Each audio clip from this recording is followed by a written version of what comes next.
o Império do Café. Vamos conhecer a história do café no Brasil, os impactos da produção cafeeira na economia, na sociedade, na cultura e no ambiente. A partir da segunda metade do século XIX, o café se tornou o principal produto da economia brasileira e o Brasil é um dos maiores exportadores de café do mundo. Começou lá na abolição da escravidão, com a chegada de imigrantes europeus e asiáticos. Essa produção se desenvolveu rápido no país.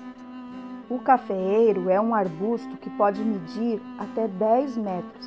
Atualmente são conhecidos mais de 6.000 espécies de cafeeiros.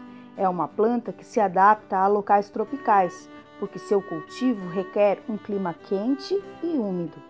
Cada ramo da planta produz uma grande quantidade de frutos, que devem ser colhidos maduros quando atingem tons avermelhados.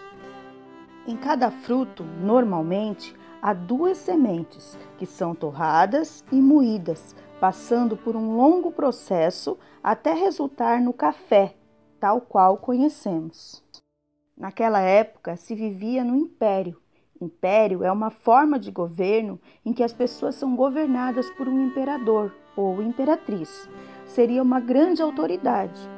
Logo, a expressão Império do Café nos mostra que o café foi uma das principais fontes de riqueza para o Brasil a partir do século XIX. O Brasil ainda permanece como o maior produtor de café do mundo. Vamos entender como surgiu o hábito e a permanência desse produto no cotidiano dos brasileiros. Entender um pouco da história dele, de onde ele veio.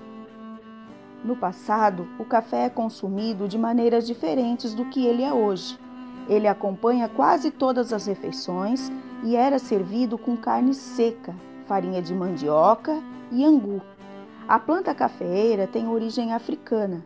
Foi no continente asiático que holandeses estabeleceram as primeiras plantações de café. Em 1715, os franceses iniciaram o plantio no Suriname e na Guiana Francesas. As primeiras mudas de café chegaram ao Brasil por volta do século XVIII, vindo desses locais.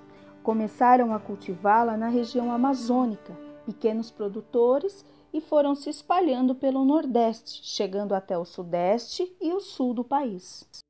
Nessa época, o Brasil passava por uma crise, com uma baixa na exportação de produtos agrícolas tradicionais, como o açúcar, o tabaco e o algodão. Então, o café foi uma tábua de salvação. Apesar de ter começado no Nordeste, foi no Rio de Janeiro e em São Paulo que ele teve o sucesso, devido a condições climáticas e os solos serem mais propícios. Foi nessa época que houve uma grande migração de escravos nessa região. Houve várias etapas nesse processo de produção do café. O primeiro, podemos citar o plantio das mudas. O segundo, a colheita de grãos. Terceiro, a disposição para secagem. No quarto, a limpeza. E quinto, o descascamento. Os primeiros trabalhadores das colheitas foram os escravos, também um número considerável de pessoas livres. Esses trabalhadores livres cuidavam das pequenas roças, auxiliando na derrubada das florestas, nas plantações e no transporte de café. Eram também feitores de escravizados, supervisionando o trabalho. Temos que lembrar também que, devido ao aumento das plantações, grandes áreas de florestas foram desmatadas, modificando a paisagem. A produção de café tinha quase os mesmos moldes da produção de açúcar, concentrada na mão de poucos fazendeiros, uma monocultura, que vendiam o produto para o exterior, na Europa e Estados Unidos. Foi então quando, para alavancar a produção, o governo criou linhas férreas no país.